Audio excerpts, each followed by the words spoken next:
where do the doctors come in? The doctors come in the fact that when they capture the food security, which they actually have done now, because most of the seed growers have been killed. Just to give you an example, between 2015 and 2018, 37,500 victims were killed by Boko Haram. Okay. These were farmers. Then of these 37,500, 32,000, that's 85% were Muslims. 5,500 were Christians.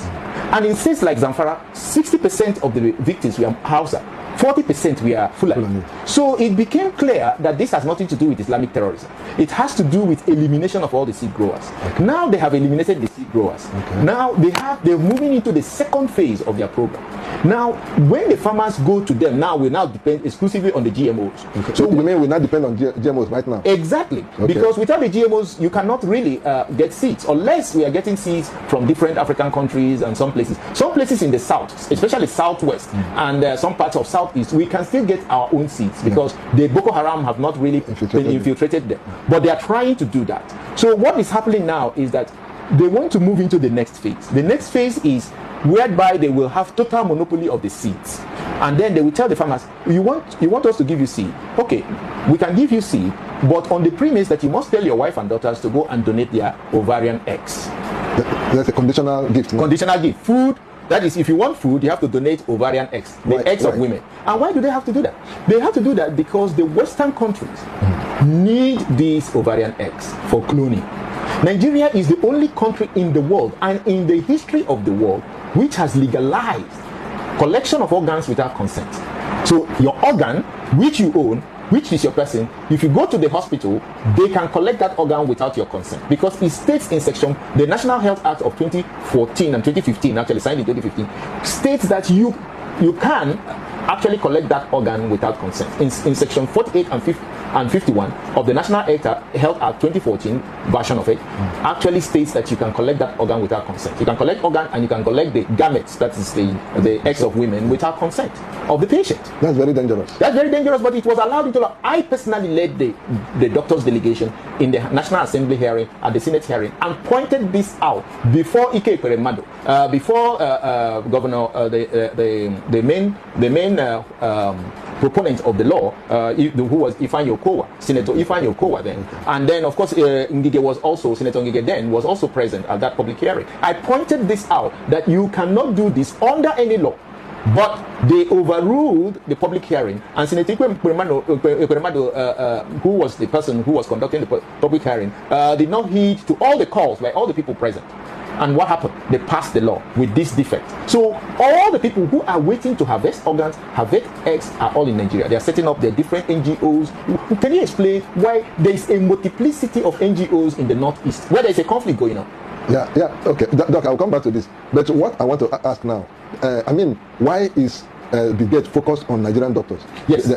Can you address that? He's focused on Nigerian doctors because he now wants to harvest these eggs. And doctors are the people going to harvest these eggs. These are going to be in hospitals. But Nigerian doctors, he knows, because of our high moral standard, and I must say, very high moral standard, our doctors will not do that. Because our doctors know that if you keep on harvesting those eggs in those women 2 to 3 years later, they will die. Okay. They will die of liver failure, kidney failure, infections, some other complications. So we know that that's going to happen. So we're not going to do that. And when he called us, and I must say, I was physically present when Bill Gates called us through the General Electric, who he awarded the contract to build 260 hospitals in Nigeria. So that it will be at his hospitals they will be harvesting these organs and harvesting these eggs. So he will now take us out of the health sector. He invited the leaders in the private health sector and said, okay, look, I'm ready to offer you money to leave the healthcare sector. We told him before the executives of GE that he is mad and insane to demand such a thing. To leave medical practice. Then we should leave medical practice. And then he will pay us, no matter the amount of dollars we ask for. So we said, you are mad. We are not going to do that, and to hell with you. Is that really? We told him off before the executives of, I was personally present. The lab people, the president and secretaries of the lab, National Organization of the Lab Laboratory Scientists was there. The president and secretary of the community pharmacists was there. And we told him to his face, to his presence, because they were talking on, it was a telecom conference, and then the executives of General Electric were there at their headquarters in Abuja. So we told him off that you cannot do that, even with all your money and all your thing, it's not going to be possible. Now, since we rejected that offer, he has moved to his second option. Okay, eliminate kill all these doctors, and then take over the health. And he told us they have already taken up the whole government hospitals. They bought the federal medical centers, they bought the university teaching hospitals. So what is remaining now is for us to get out of business so he can carry out. So these hospitals will become places where foreigners can get organs. It will become places where he will harvest the ovarian eggs, and it will become a killing house for ordinary Nigerians. This is why this is dangerous, and this is why this country must, not just to stop it, not just to ban GMOs, we must call for an international inquiry in which Bill Gates will be brought before the courts of the Federal Republic of Nigeria and the International Criminal Court, International Court of Justice. We must bring it the same way Nuremberg trial was done during the Nazi Germany. Now, are our security agencies aware of this thing that is playing out? Yes, we have actually written to President Bola Ahmed Tinubu, who is the chief security officer of the country, and of course all the other agencies, both police, army, and all the also have our submission to the president. And the National Assembly has been well informed. The senators and then the House members have been informed about this. But it will not be something that will be handled by government alone. The Nigerian people must stand out. Bill Gates wants to set up these killing houses in Nigeria called his hospitals. We know that firsthand because there is no way he can invest all this money, he can carry out all this program only for Nigerians to get better health. No, this is a killing house. Do you know that the Western countries did this for over 20 years in India and Southeast countries? The same type of thing in a way that they use the lower caste people, the black people of India. Okay. And they use them to put out to take organs, sell organs in all across Southeast Asia. And this happened for 20 good years until a black Indian became the Minister of Health and stopped this activity a few years ago. Now we will not let that happen in this country. We must call for the arrest of Bill Gates and all his cronies in this country, all of them, all the NGOs he's using, and all the individuals that are helping him to carry out this program. The Nigerian people must take that responsibility. It's not a responsibility government alone can. The government can't. The government can. The government of Nigeria cannot do this on their own. So it will mean the Nigerian people, the Nigerian youth, because these slaughterhouses will be the first people to be targeted are the Nigerian youth. We must say no to Bill Gates totality.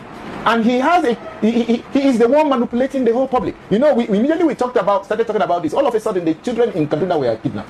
Yeah. Just to divert the attention of the people and then portray the government as incapable of defending the Nigerian people. By the time we talked about this, all of a sudden now, oh no, there's some obscure imam is now talking about the first lady. Okay. These are all diversionary tactics. It is the same Bill Gates. He should be brought to justice in Nigeria. We're not going to wait for America. We are going to issue the indictments in Nigeria and call him to answer it. And if he does not answer it, anywhere we see him in the federal government, we will arrest him and bring him to justice. This nonsense must stop. Because somebody is a billionaire, and so what? He's dictating vaccines, he's dictating policies, he's appointing ministers, he's carrying out food policy in Nigeria, he's carrying out health policy in Nigeria. Who is this man? He must be arrested. Yeah, Prof. When you wrote the Senate, you copied a lot of international groups, the UN, ILO, the EU, Conference of Bishops, and so many other international organizations. Now, has there been any reaction coming from?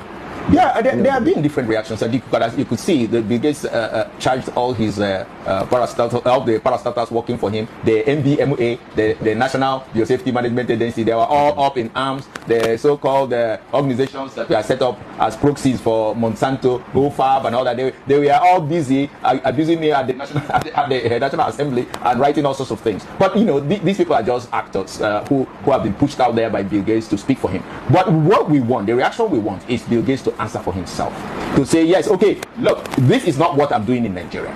Then let us now have the open debate. Let him come to the National Assembly where he will answer to these charges, and we will go there and let there be a Senate hearing. It happens all the time in America. It happens everywhere. This is a democracy. Let him come. This is not a matter for one obscure lawsuit or anything. Let him come before the people. Say, okay, I've come to Nigeria to help the Nigerian people. Okay, we're now asking, why are you doing this? Why are you doing that? Before, so everybody will now listen, and then they will use their common sense to figure out the truth. Okay, now you've called for the arrest of the Bill Gates and for his trial. Yes. Now, beyond that, what do we need to do to contain this calamity? Now, the first thing we are going to do, as a people, we ban GMOs. Anywhere you see any GMO, don't eat it, don't breathe it, if it's possible, get it destroyed. Any GMO that comes your way, they bring it to you for you to eat. You know that it's a GMO product, throw it away. Because you're not eating any food. Food nourishes. Toxins will only kill you. Sooner or later, you will be dead of cancer or any other thing. So why eat it? It's no food. Yeah. So the thing is, you get involved and make sure that your food is not GMO. And then we also discourage everybody around us about GMOs. We don't need them. They said, can you imagine when you say, okay, we are using it to solve the weevils, the insects you see in beans. So those weevils, you can use genetic material, method to actually protect the beans from that. Okay, wait a minute. Do you know we do that? We have been doing that for thousands of years. With 20 naira, 50 naira dry pepper. Yeah. You put it inside that bag, there will be no weevil there. So you are going to run to some genetic material where they will, when they put that genetic alteration, they will also alter the gene for reproduction. They put epicide, Monsanto epicide gene. If you eat that beans, you will not reproduce. It sterilizes. Sterilizes you automatically. So there is no more procreation in Nigeria.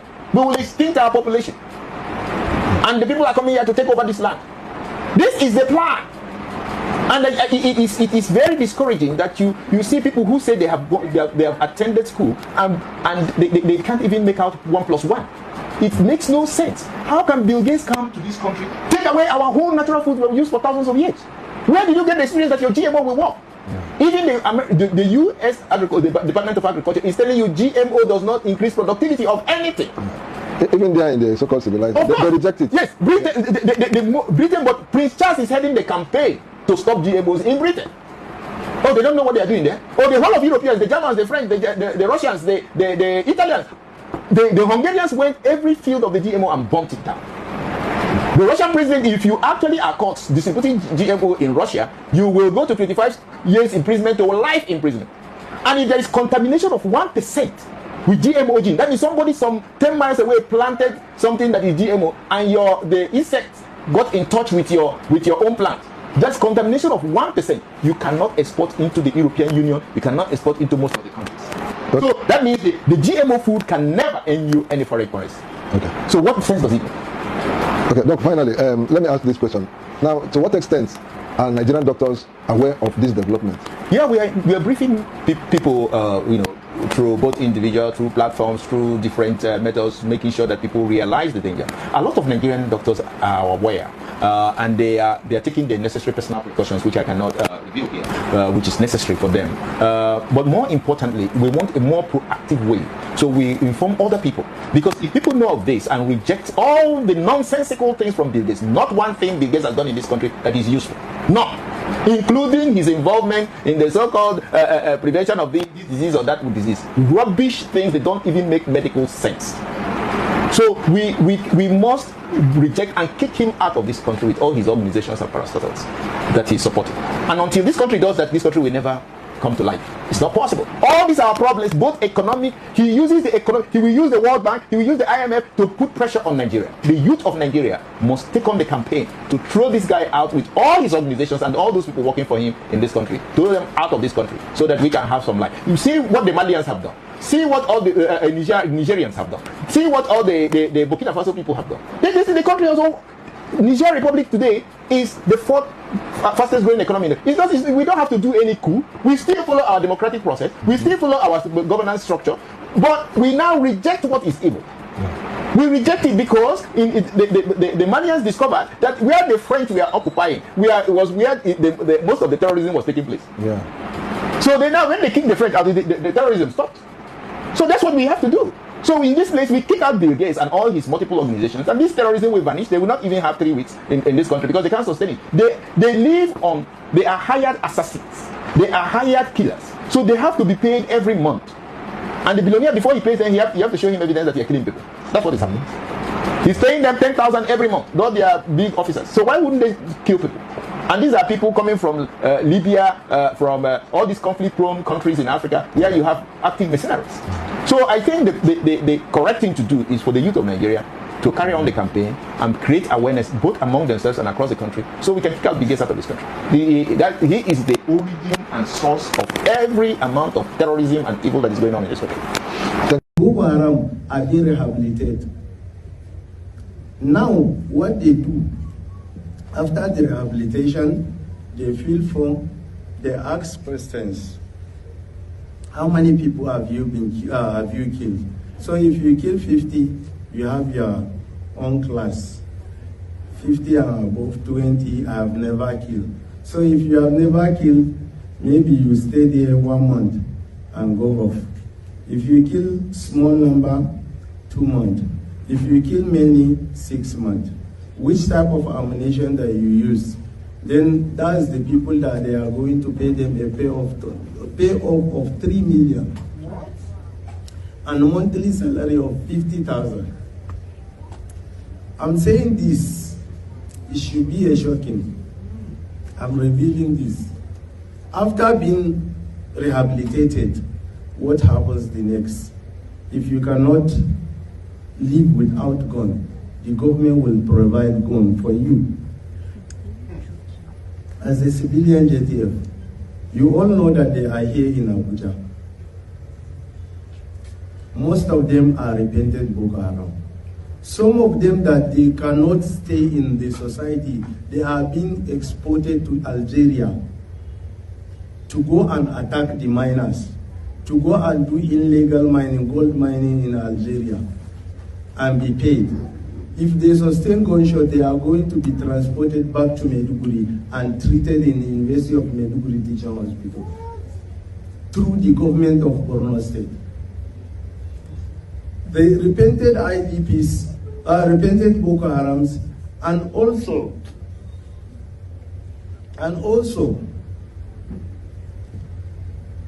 the civilian JTF go to Zamfara. They are there. The government of Zamfara is paying them 70,000. The government of Borno State is paying paying 70,000 to the Borno State government. The Borno State government is paying them 50,000. Meaning it is a job, it is a business. It is not a crime to start a business if the business is being recognized by our government. The business that I'm craving for is to start my terrorism. I'm not going to terrorize anybody. I'm going to fight back. It has been so painful that the killer of my dad is being paid with taxpayers' money. The abductors of our wife, our children, our sisters are being paid off by the taxpayers' money. They drive luxury car with escort. There is one man that slaughtered 96 people a day. Now he's driving with Hilux. His name is Adam Urugu. I'm saying this, I don't care. I don't care. I'm ready to die. I'm ready to die. Because on Christmas Eve of 2023, the villages of Bokos and Barkin Ladi in Plateau State were wiped off the map. Over 200 Nigerians were slaughtered in their homes. Houses were burned to ashes. The survivors fled to internally displaced persons, IDP camps. The Nigerian media and international news outlets repeated the same tired script. They called it a farmer-herder clash. They called it a religious war between Christians and Muslims. But if you are a forensic investigator, you do not read the press releases, you look at the dirt. A few weeks after the blood dried in Bokos, the herdsmen did not move their cows into the burned villages to graze. Instead, heavy diesel excavators arrived. Foreign contractors, protected by armed local escorts, rolled in. They did not come to plant crops, they came to dig. They were digging for spodumene, the highest grade lithium ore in the world. They were digging for tin, columbite, and tantalite. This is not a religious war, it is a hostile real estate acquisition. The men with the machetes and the AK-47s are just the demolition crew. They clear the human beings off the land. Then, the global mining syndicates walk in to extract the minerals. Those minerals are loaded into trucks, passed through military checkpoints, and shipped out of Lagos to build the battery of an American Tesla or an Apple iPhone. I am a forensic investigator. Today, we are tearing up the script. We are naming the syndicates. We are tracing the blood money from the killing fields of Jos to the global tech supply chain. You are watching Historic Capital. This is the dossier on the Blood Lithium cartel. If you want to find the killers, you have to find the buyers. Let us go to the Nigerian Mining Cadastre Office, MCO, in Abuja. This is the agency that signs the papers. They issue the exclusive prospecting licenses. Take their map of active mining licenses and place it directly over the map of the massacres in Plateau, Nasarawa and Kaduna states. They match with terrifying precision the bloodiest zones in the Middle Belt. Riom, Mangu, Bokos are sitting directly on top of a multi-billion-dollar belt of solid minerals. By law, if a multinational company wants to mine lithium, they must negotiate with the indigenous community. They must pay massive compensation. They must sign a community development agreement. That process cuts into the profit margin. But if an armed militia burns the village to the ground, the villagers run for their lives. The government declares the village a red zone due to insecurity. Once the land is empty, the illegal miners simply drive in. They pay zero compensation. They sign no agreements. They extract thousands of tons of raw lithium ore. They pay the armed militias a protection fee to keep the villagers from returning. The Minister of Solid Minerals, Dele Alake, stood on national television and admitted a terrifying truth. He said that powerful Nigerians are sponsoring the bandits to protect their illegal mining operations, but he did not name them. We will.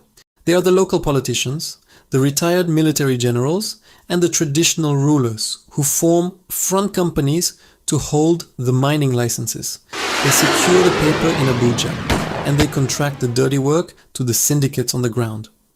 Who is actually running the excavators in the ashes of Jos? Enter the Chinese mining syndicates. In the last 3 years, the Economic and Financial Crimes Commission, EFCC, and the military have arrested dozens of Chinese nationals deep in the forests of the Middle Belt and Kwara State. In May 2024, the EFCC arrested Chinese operators in Nasarawa State. They confiscated truckloads of stolen, unrefined lithium. These are not rogue, independent miners. They are highly organized, well-funded corporate extraction teams. China controls over 70% of the world's lithium refining capacity. They need raw ore to feed the massive battery factories of companies like KATL and BYD. When the Chinese syndicates arrive in Nigeria, they do not bring armies, they bring cash. They set up operations in places like Ways and Barkin Ladi. They hire the local youth, the same youth whose farms were destroyed, to dig into the toxic dirt for 3,000 naira a day. The Chinese middlemen buy the raw lithium ore from the local militias for absolute pennies. They pack it into 30-ton trucks. Now think about the logistics of this crime. A 30-ton truck loaded with stolen rocks is not invisible. You cannot put it in your pocket. To get from the mining sites in Plateau State to the seaports in Lagos, that truck must drive across 1,000 kilometers of Nigerian highways. It must pass through dozens of police checkpoints. More importantly, it must pass through the checkpoints of Operation Safe Haven, the special military task force deployed to secure Plateau State. How does a massive convoy of stolen lithium drive past the Nigerian military, while the local residents are locked down under a 24-hour curfew? Because the trucks pay the toll. The cartel pays the military commanders, they pay the mobile police, they pay the local government chairman. The security forces do not stop the trucks, they escort them. The citizens are slaughtered, the trucks are protected. When the trucks arrive in Lagos, they meet the customs cartel we exposed in our last dossier. The raw lithium cannot be legally exported without paying massive royalties to the federal government. The Nigerian law says you must refine the minerals locally before export. But the Chinese syndicates do not want to build refineries in Nigeria. They want to extract the raw earth and run. So they buy the signature of a Nigerian customs officer. The customs officer logs into the export database at Apapa port. He classifies the highly valuable lithium or columbite as lead slag, zinc, or raw earth. He falsifies the bill of lading. He hits approve. The containers are loaded onto the massive ships of Maersk and MSC. The stolen wealth of Plateau State leaves the shores of Africa. The Nigerian treasury collects zero royalties. The local government collects zero taxes. The ships sail to the ports of Shanghai and Shenzhen. The raw ore is dumped into giant chemical refineries. It is melted down, it is purified. The moment it melts, its origin is completely erased.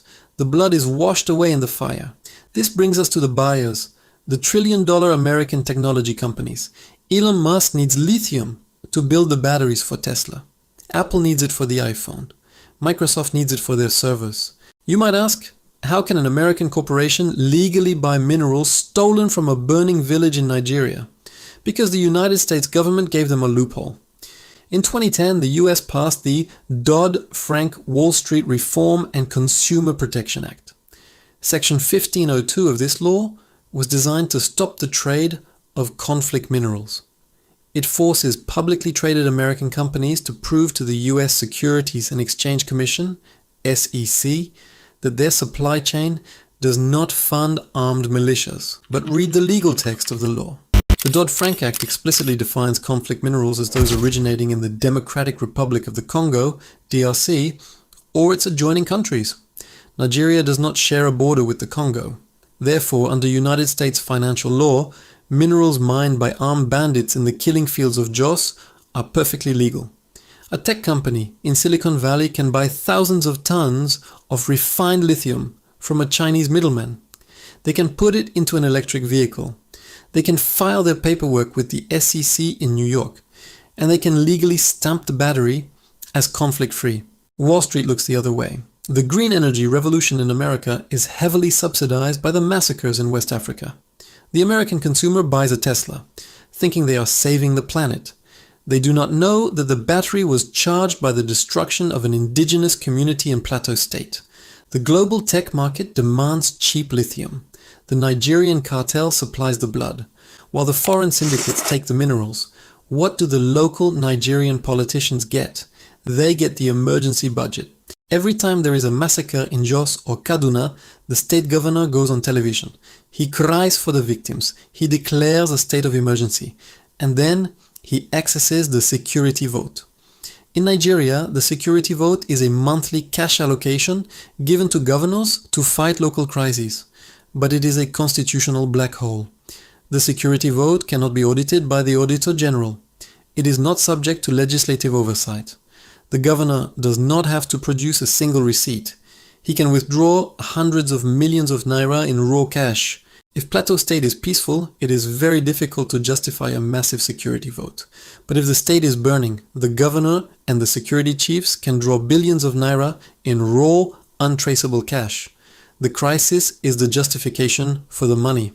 If the military actually wiped out the bandits, the emergency funding would stop. The security votes would dry up. There is zero financial incentive for the political and military elite to end the conflict. Peace is bad for business. The politicians mourn the dead in public. Then they return to their offices, sign the requisition forms, and withdraw the cash in private. You might live in Lagos, or London, or New York, and think this violence does not affect you. You are wrong. You pay the cost of this cartel every time you buy food. The Middle Belt, Plateau, Benue, Kaduna is the food basket of Nigeria. They grow the yams, the maize, the potatoes, and the tomatoes that feed the massive coastal cities. When the farmers of Bokos and Mangu are chased into refugee camps by the mining militias, the crops are not planted. The harvest rots. The supply of food to the southern markets collapses.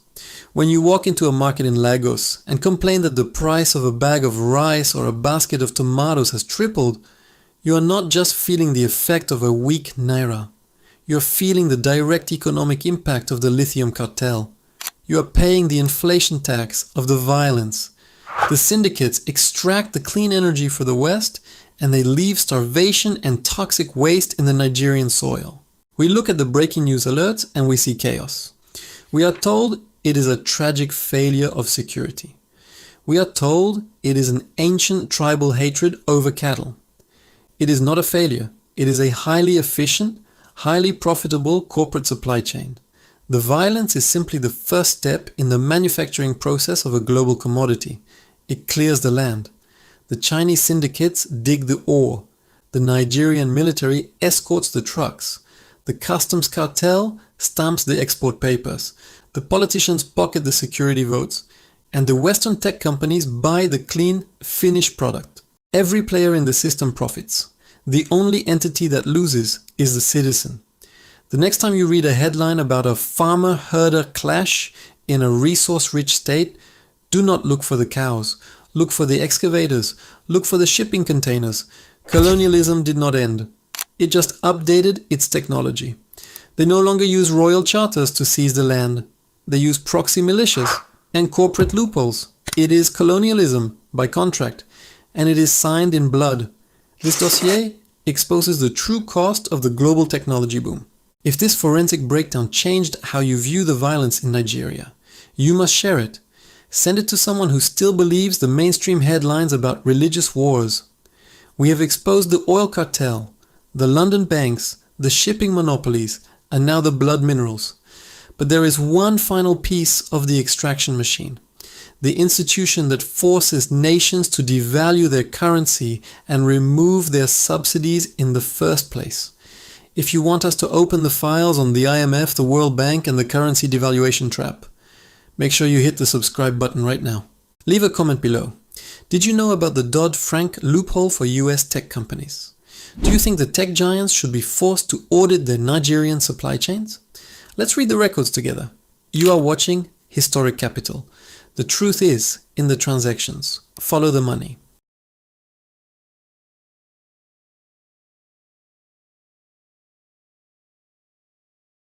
Who initiate terrorists? Politicians. How? They are using them for their own selfish end. Nigerian politicians encourage terrorists. That is why every government is afraid to fight terrorists, because they have their secrets. Okay, why is it that they cannot arrest Gumi if they have the strength? If you say you are the IGP, Abiami, arrest Gumi now. What Gumi is saying, if it's an ordinary person, they will have held him. They will have even sentenced him to imprisonment. Because Gumi and the government are working together. That is a top secret. I'm telling you, Nigerians. That is why everybody now must defend themselves. Don't wait for Nigeria. Nobody doesn't have a Kakanfo. Kakanfo has already been Kakanfo lies. Our Kakanfo is particularized. No king will fight for you. All our king, they are party kings. I don't know if I'm making any point to you. If you are waiting that one king will wait and say, this is what we do. No king is ready to do anything. No, what they want to do is to buy Rolls Royce, Bentley. That's what they want to make dollar. Our king is dollarized. They don't know anything about culture. Culture is dead. Is dead. So if you say that OPC, ABPC, ABRDC, ABFFR will come and protect you, you are wasting your time. Church, see how to protect yourself. Meanwhile, Ogun State is the next place where terrorists will attack. Schools in Ogun State should be protected. This is a warning beforehand now. Not wait till late. No. Ogun, Oshun, they are the mercy of the terrorists. Why are we wasting our soldiers? When you know that you politicians causes terrorists, why can't you go and do the needful? Instead of sending the soldiers to war all the time, killing them every day, they kill our soldiers. What's the work of the chief of army staff? What are they doing? What are they doing? Wow. Who is protecting who? Only God is protecting us. So don't let it get to a situation where Nigeria will revolt. They will revolt against the government in this insecurity. At least they are planning to enter Lagos, but they are still looking at it that Lagos is a dangerous place for them to enter. This is a warning. If you like, take it. If you like, so everybody must be conscious and very protective of yourself. Government will not protect you. They will only speak language and they will pay ransom. They are paying ransom to defend themselves. And they negotiate with terrorists. It's a bad attitude. So what is Tinubu? Why is Tinubu afraid of terrorists? And you want to win second time? There was this incident on the railway between Abuja and Kaduna. Then when, some people were kidnapped. One of the people that was kidnapped was a junior brother of a friend of mine. I think they were asking for 50 or 100 million. I'm not quite sure what the ransom figure was. So, everybody put money together, gave it to this guy to go and deliver. Our guy was released after the money was delivered. But the person that delivered now came back with a story. He said he had to go through 3 military checkpoints on his way to the rendezvous that was given by the kidnappers. He said, and in each of those checkpoints, they demanded money. He said, by the time we got to the third one, he said, look, these guys will count this money and they will find that it's less because you guys have been collecting. He said, tell them that we were the one that took it. So the military know they are there. So when he got to the kidnappers, and of course they counted the money, I think it was missing, 5, 6, 7 million, I can't remember.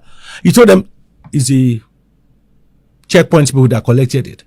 He said the kidnappers said, okay, no problem. Can you break this down? Is it that the military knows that the kidnapper is there? Of course they do. Every time people are kidnapped in Nigeria, the military are telling they know. Their excuse is always, we want to avoid collateral damage. That if we go there, like that, some of the hostages could be killed. But that is the excuse they are using, and that's why the industry is increasing. I have a feeling that if you do this study very well, you find that it's the same set of people that are repeating the kidnappings. So people you didn't get rid of first time are now kidnapping over and over again. Are you saying it's not a Fulani problem? Oh, no. It's not a Fulani problem at all. No, it's not a Fulani. You see, the thing about this Fulani thing is, I read an intelligence report, for example, of somebody captured as a Boko Haram terrorist. Why did you join Boko Haram? So I was reading his interrogation. The guy said he lived in a village in the north. He said he came home one day and found a man who was the richest man in the village in his bedroom with his wife. He said in order not to commit crime, he went to report the man to the local police. Guess what? He said it's him, the husband, that the police came to arrest. And they locked him up for 30 days in their cell. I think eventually they released him. And he said he told himself that if he has an opportunity, he would deal with these police officers. When the Boko Haram recruiters came calling a few weeks later, he was happy to join. After their rudimentary training, the first place he led attack on was that police station. He killed all of them, all the police officers there. That guy was not in Boko Haram because he was a Muslim or some religious purpose. It was because of the failure of the criminal justice system.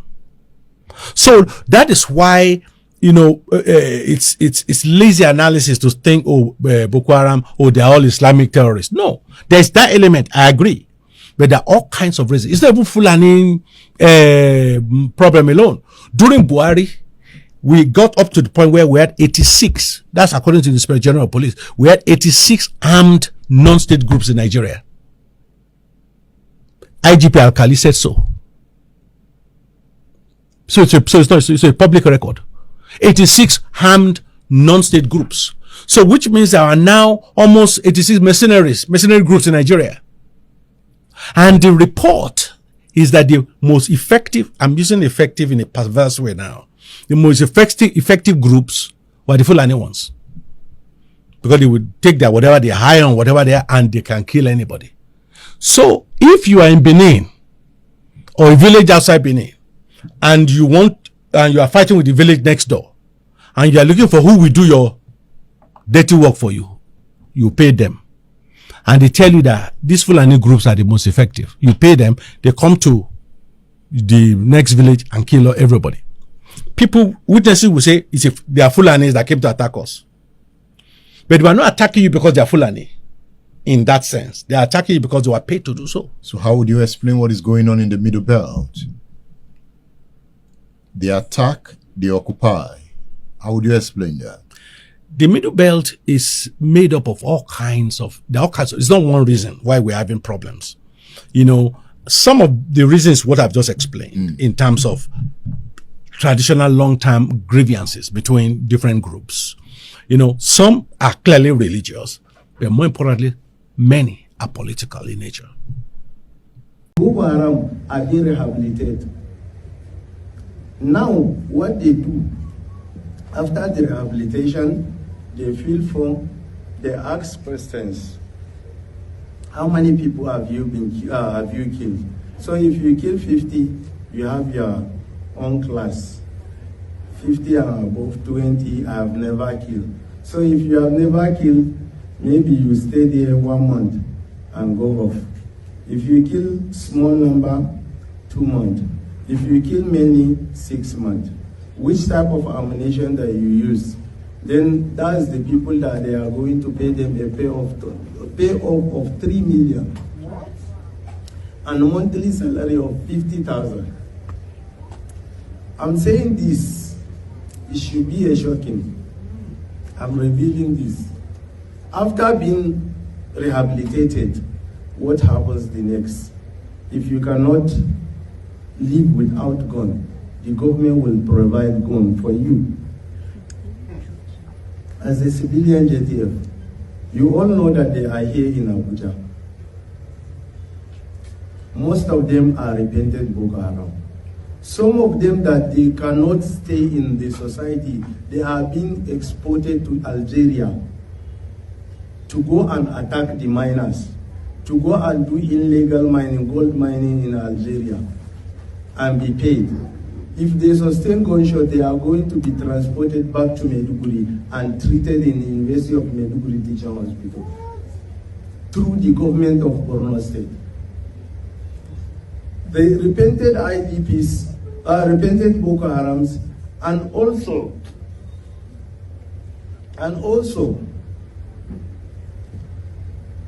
the civilian JTF go to Zamfara. They are there. The government of Zamfara is paying them 70,000.